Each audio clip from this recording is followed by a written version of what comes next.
सवार है। सैयदना सिद्दीक अकबर नबी अलैहिस्सलाम को लेकर जब गार के सिरे पर पहुंचे तो देखा अंदर गार में जगह जगह सुराख है। सैयदना सिद्दीक अकबर के ज़हन में ख्याल आया, कहीं ऐसा ना हो कि किसी गार से, गार की किसी सुराख से कोई काला निकल कर अल्लाह के नबी को डगरा मार दे, कोई मुजी जानवर निकल कर अल्लाह के नबी को नुकसान न पहुंचा दे। सिद्दीक अकबर ने अपनी पगड़ी उतारी, पगड़ी के टुकड़े करके तमाम सुराखों को बंद किया।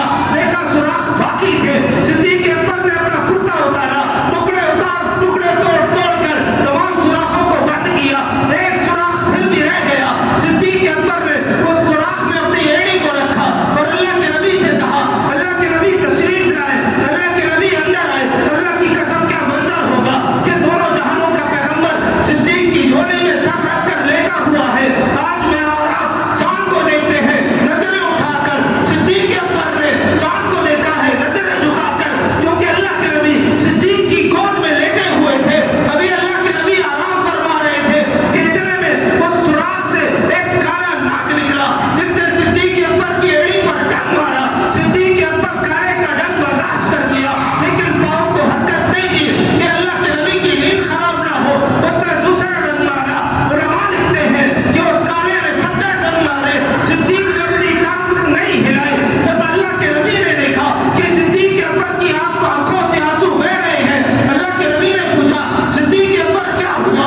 सिद्दीक अकबर फरमाने लगे, अल्लाह के नबी एक मुजी जानवर मेरे पाँव पे डंग मार रहा है। अल्लाह के नबी ने कहा, मुझे बताया क्यों नहीं, मुझे हिलाया क्यों नहीं, मुझे जगाया क्यों नहीं? सिद्दीक अकबर ने कहा, मेरी जान कुर्बान हो सकती है, आपके आराम में खलल नहीं आने दूंगा। ये सिद्दीक अकबर था कि जिसने नबी के साथ हर जगह पर वफा की। आज मैं और आप अल्लाह के रास्ते में खर्च करते हुए भी सोचते हैं कि यार अल्लाह के रास्ते में खर्च करेंगे, ऐसा ना हो हमारा माल कम हो जाए। और एक वो सैयदना सिद्दीक अकबर था। अल्लाह के नबी ने ऐलान किया कि कौन है अल्लाह के रास्ते में देने वाला। सहाबा इकराम उठे, अपने घर से कोई क्या ला रहा है, कोई क्या ला रहा है, कोई क्या ला रहा है। हजरत उमर ने उस दिन दिल में सोचा कि काश मेरे पास और ज़्यादा माल होता, आज मैं सिद्दीक अकबर से नेकियों में बढ़ जाता। हजरत उमर ने अच्छा खासा माल लेकर आए, यानी अपने माल का आधा हिस्सा लेकर आए, लाकर अल्लाह के नबी की खिदमत में रखा। वहाँ से सहाबा लाते रहे, ला के अल्लाह के नबी की खिदमत में रखा। इतने में अबू बकर सिद्दीक आया।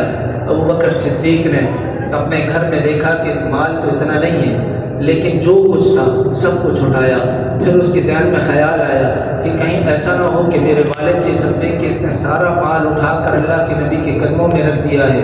चूँकि वालिद नाबीना थे, उन्होंने एक गठरी के अंदर पत्थर भरे और अपनी बेटी से कहा कि बाबा जब भी पूछे कि माल कहाँ रखा है तो उनका हाथ इस पे लगा देना ताकि उनके दिल को तसल्ली हो कि माल यहाँ मौजूद है। सैयदना सिद्दीक अकबर घर का सारा सामान लाकर अल्लाह के नबी की खिदमत में रखा। लोगों से अल्लाह के नबी ने सवाल किया, बताओ कितना लाए हो, कितना छोड़ कर आए हो?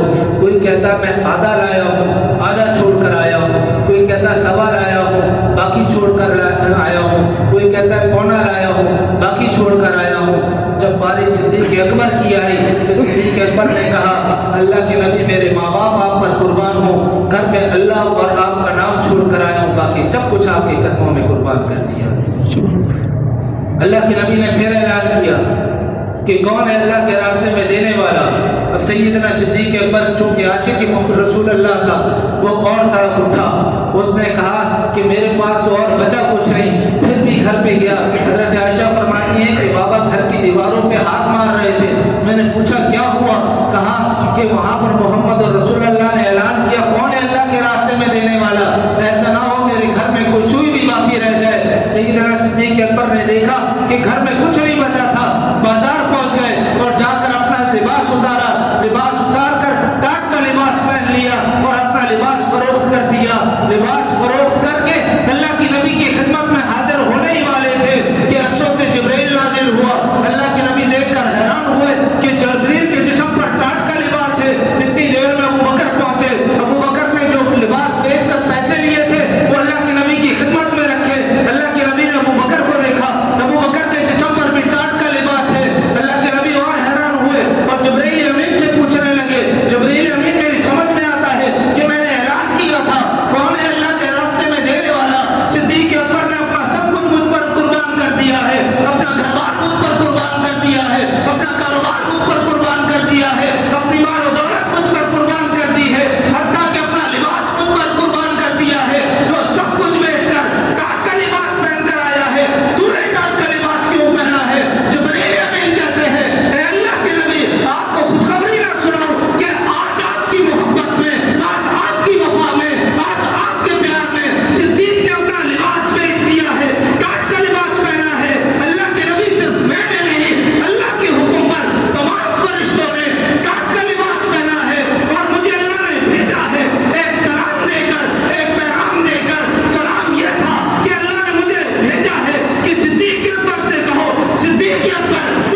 صدیق